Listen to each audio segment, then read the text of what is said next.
Yang akan kita bahas kali ini adalah mengenai latihan soal laju terkait. Oke, laju terkait, apa saja yang harus dilakukan? Yang pertama itu adalah pahami permasalahannya, ya, masih ingat? Pahami dulu permasalahannya, lalu, yang berikutnya adalah, eee sketsa jika, memungkinkan ya, jika bisa. Jika tidak bisa, ya tidak perlu untuk disketsa gambarnya. Setelah itu kita identifikasi variabel, yang mana yang kita identifikasi adalah yang berubah. Kemudian jika ada perubahan sesuatu terhadap perubahan waktu, berarti D per dt. Oke, lalu, nanti kita tuliskan persamaan yang terkait dengan masalahnya, setelah itu turunkan kedua ruas terhadap waktu. Kita lihat. Yang pertama, seseorang dengan tinggi 6 kaki berjalan dengan kecepatan 8 kaki per detik, menjauhi tiang lampu dengan tinggi 18 kaki. Seberapa cepat ujung bayangan berubah ketika orang tersebut berada pada jarak 100 kaki dari tiang lampu? Kita lihat, misalkan ini adalah tanah gitu ya, atau ini anggap aja suatu daratan di mana ini adalah tiang lampu dengan tingginya adalah 18 kaki. Lalu katanya ada seseorang dengan tinggi 6 kaki berjalan dengan kecepatan 8 kaki per detik menjauhi tiang.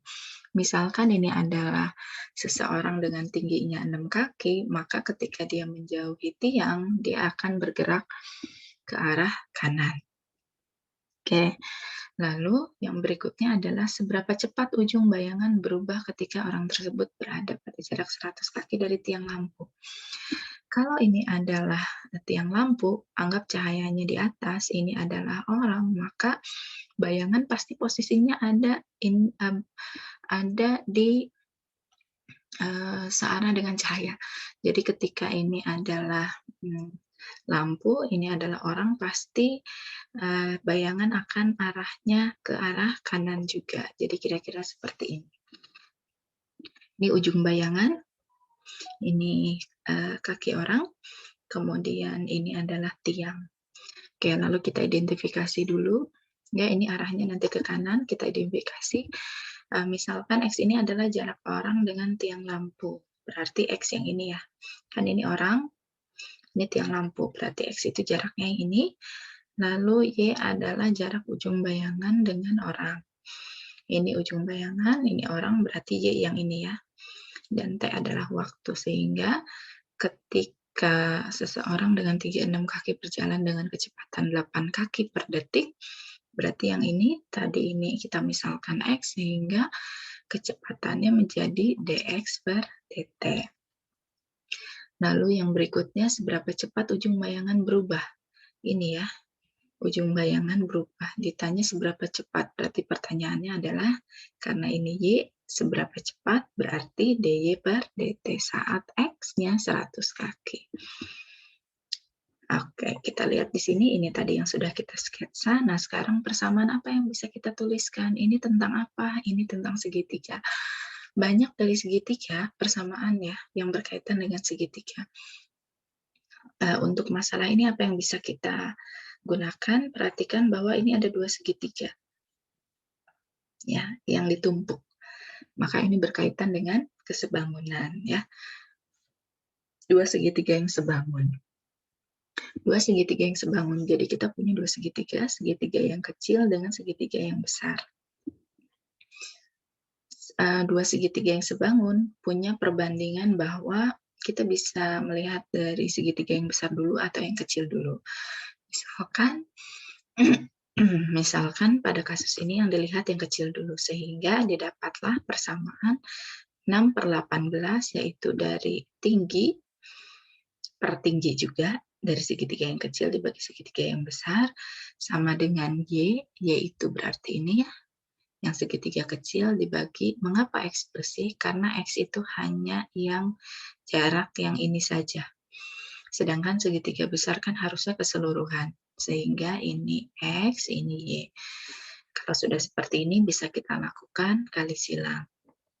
Seperti ini, lalu kita kalikan 6 kali X ditambah 6 kali Y, nih ya, menghasilkan seperti ini. Masih bisa kita sederhanakan ketika 6Y-nya pindah ruas. Oke, kalau sudah sederhana, kita apa? Turunkan kedua ruas terhadap T. Jangan lupa kalau menurunkan kedua ruas terhadap T, selain T, itu berarti selain diturunkan harus dikalikan dengan D, variabel per DT. Sehingga hasilnya menjadi seperti ini, 6X turunannya 6 dikali DX per DT. 12 Y turunannya 12 dikali DY per DT. DX per DT ini diketahui ya, tadi 8 kaki, kita substitusi, maka didapatlah D per DT-nya sama dengan 4. Jadi kesimpulannya laju perubahan ujung bayangan adalah 4 kaki per detik. Oke, untuk soal yang berikutnya. Sebuah bongkahan es berbentuk bola mencair dengan laju 2000 meter kubik, ini kubik ya, per jam. Tentukan laju perubahan jari-jari bongkahan es saat jari-jarinya 10 meter. Kita lihat di sini, ini soalnya, jika mau disketsa boleh, tidak pun untuk kasus ini tidak masalah. Oke, jadi yang pertama dilakukan adalah memisalkan ya, variabel apa yang berubah ketika es itu mencair. Dia berbentuk bola. Namanya mencair berarti dia akan semakin mengecil, begitu ya.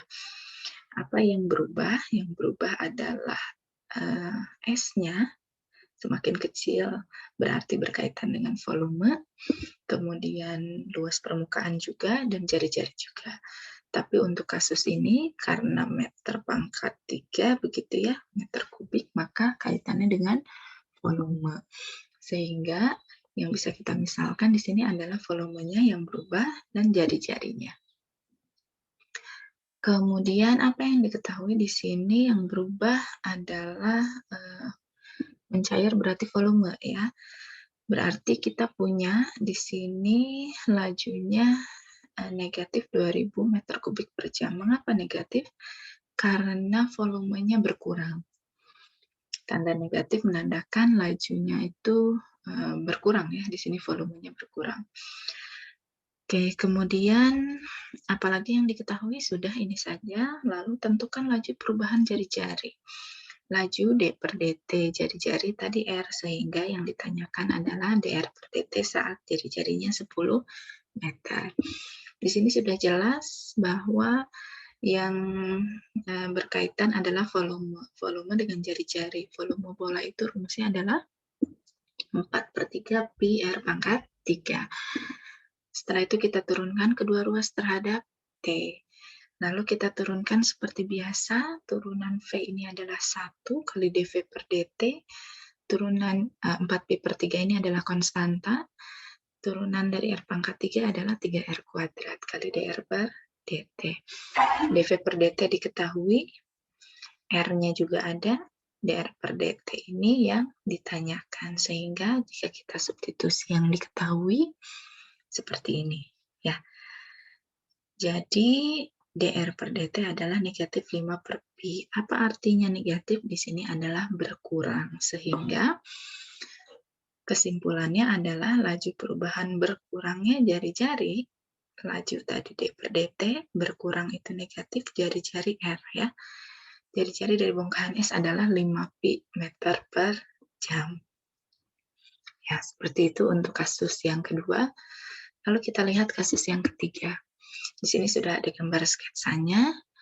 Pada siang hari yang terik sebelum jam makan siang, seorang pekerja konstruksi masih giat bekerja untuk menafkahi keluarga. Dia menarik balok kayu sepanjang 5 meter di sisi gedung yang sedang dibangun menggunakan tali yang diikat pada ujung balok kayu. Lihat gambar. Jadi seperti ini. Lalu diasumsikan ujung sebaliknya dari balok kayu bergerak mengikuti jalur tegak lurus dengan dinding dan pekerja konstruksi menarik tali dengan kecepatan mengikuti jalur tegak lurus dengan dinding. Oh ini ya. Ini jadi sudutnya ini, ujung yang lain kan ini. Kemudian pekerja konstruksi menarik tali dengan kecepatan 0,15 meter per detik ke atas ya. Lalu tentukan seberapa cepat sudut elevasi ujung balok meluncur sepanjang tanah. Ya, d theta per dt bila jaraknya 2,5 meter dari dinding bangunan. Oke. Perubahan dari sudut elevasi ketika jarak yang bawah ini 2,5 meter. Andaikan ini dibuat, ini sudah ada gambarnya ya, jadi kita enak membuat gambar kira-kira sketsanya adalah andaikan ini adalah tanah, kemudian ini adalah balok kayunya, dia ditarik ke atas, ini balok kayu 5 meter ya. Kalau kayu kan tidak akan pernah berubah panjangnya, jadi tidak perlu dimisalkan.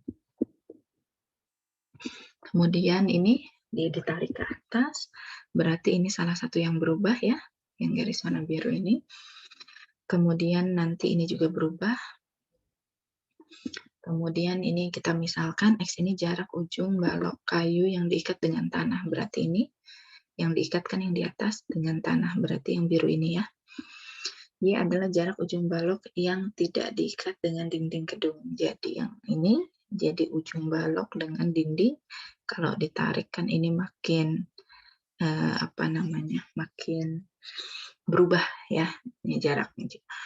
Kemudian theta adalah sudut elevasi ujung balok yang tidak diikat dengan tanah. Nah, ya. Oke, kenapa di sini satuannya radian ya? Jadi nanti kita sepakati theta ini dia punya satuan sudut. Satuan sudut kan macam-macam. Jika nanti tidak diketahui, kita samakan saja semuanya menggunakan radian. Theta ini waktunya detik, sehingga kita punya yang pertama adalah dx per dt-nya 0,15. Kemudian ini theta-nya. Lalu yang ditanya d theta per dt saat y-nya itu 2,5 meter. Oke. Ini tadi yang sudah kita sketsa. Apa yang bisa kita tuliskan persamaan yang berkaitan dengan sudut? Pasti trigonometri ya. Ya, jadi kita punya ada sin, cos, tan, kosekan, kemudian apalagi sekan dan kotangen. Nah, sekarang mana yang kita gunakan? Yang kita gunakan adalah yang diketahui. Ya, jadi sebenarnya tidak ada ketentuan mau menggunakan yang mana saja boleh, tapi perhatikan jangan sampai memilih yang tidak bisa menyelesaikan masalah. Sehingga di sini apa yang diketahui? Yang diketahui adalah dx per dt. dy per dt itu tidak diketahui, sehingga jangan gunakan yang sisi per miring. Samping miring ya. Kita gunakan yang depan miring. Berarti adalah sin ya. Jadi kita gunakan sin theta itu adalah x yang depan per miring. Oke, lalu kita turunkan kedua ruas terhadap t. Turunan sin ini adalah cos, turunan x per 5 ya 1/5. Jangan lupa dikali dengan d theta per dt, ini dikali dengan dx per dt ya. Jadi cos theta kali d theta per dt sama dengan 1/5 dikali dx per dt. Cos theta-nya tidak ada, tidak masalah. Kalau ini adalah theta, cos itu adalah samping miring.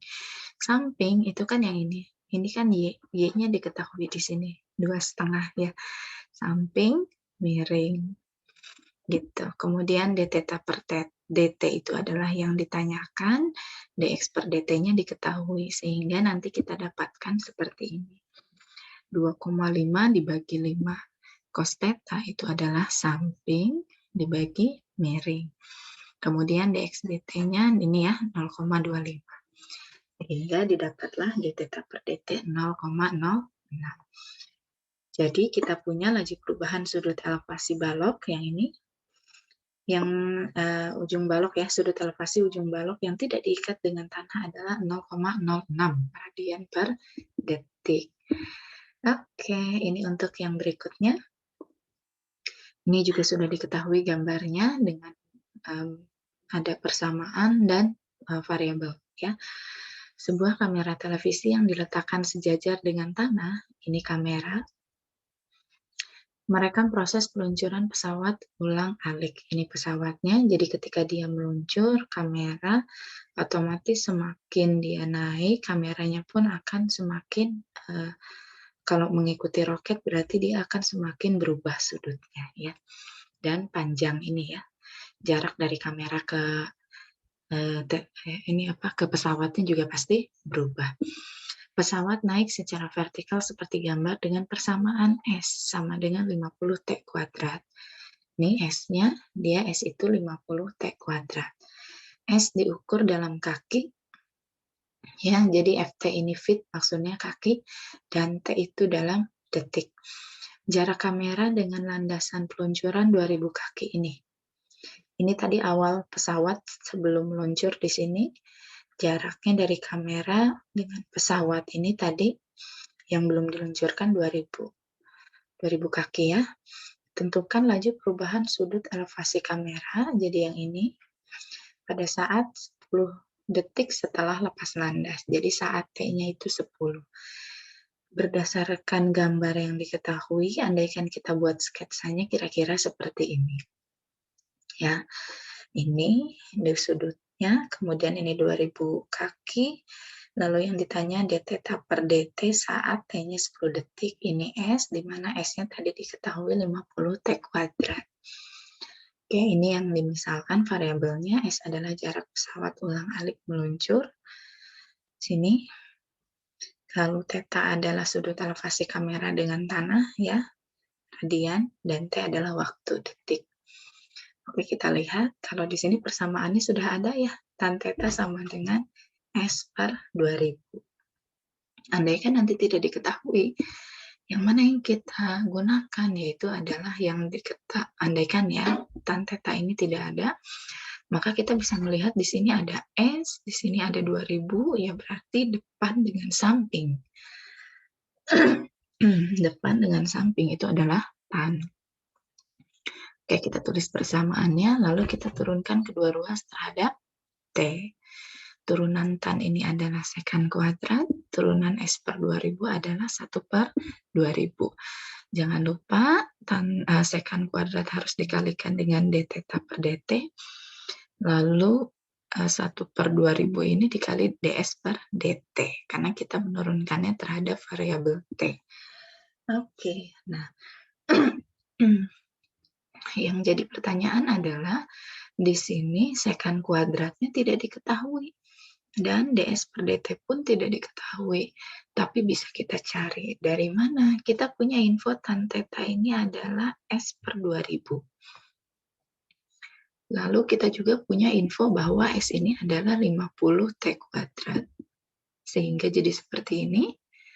Lalu kita juga punya info pertanyaannya perubahan sudut elevasi saat T-nya 10 detik. Sehingga jika T-nya kita ganti dengan 10, maka kita punya tan theta-nya 5 per 2.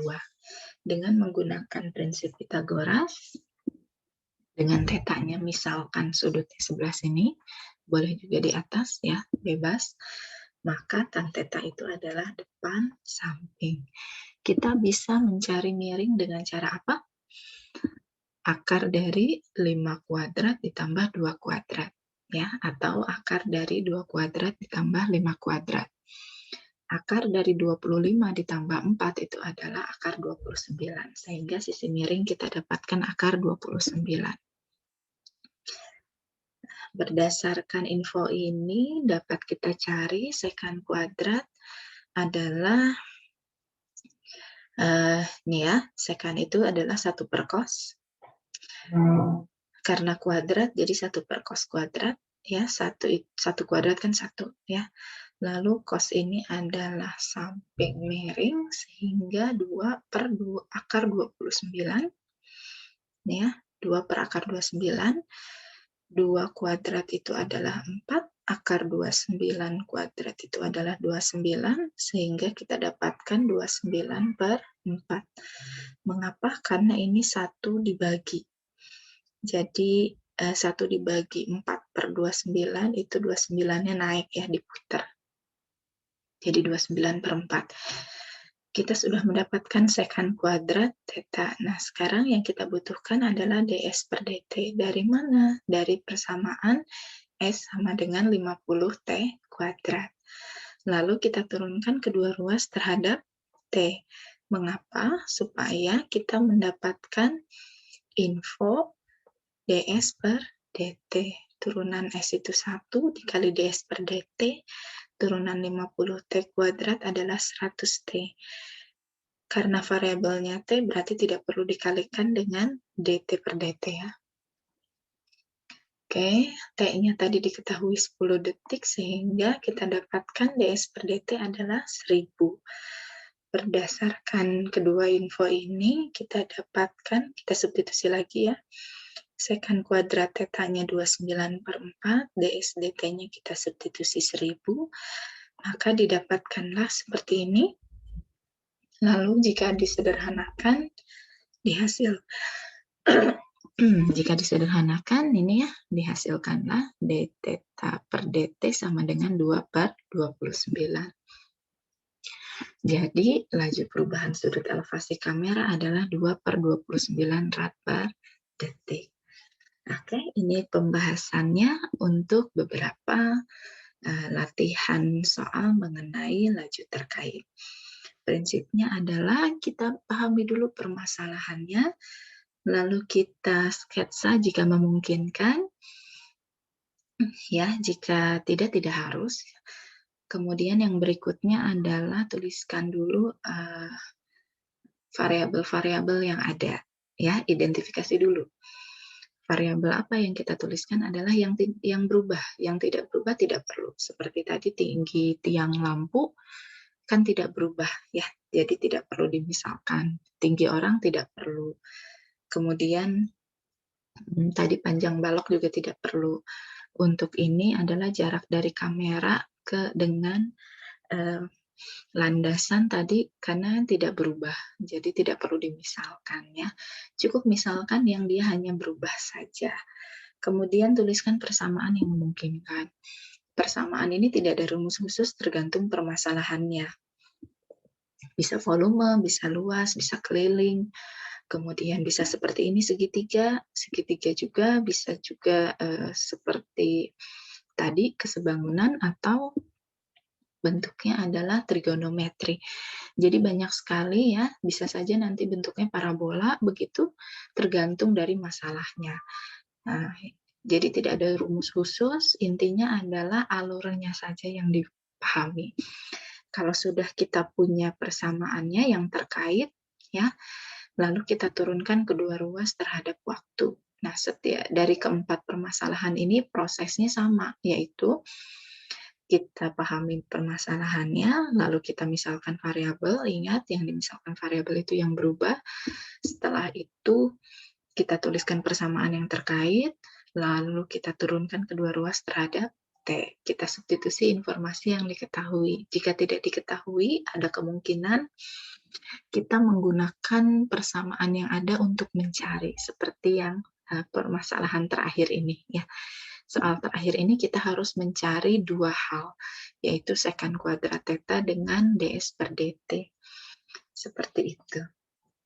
Ya, jadi selamat mencoba, dipahami dulu, ya, diulang-ulang kembali latihannya.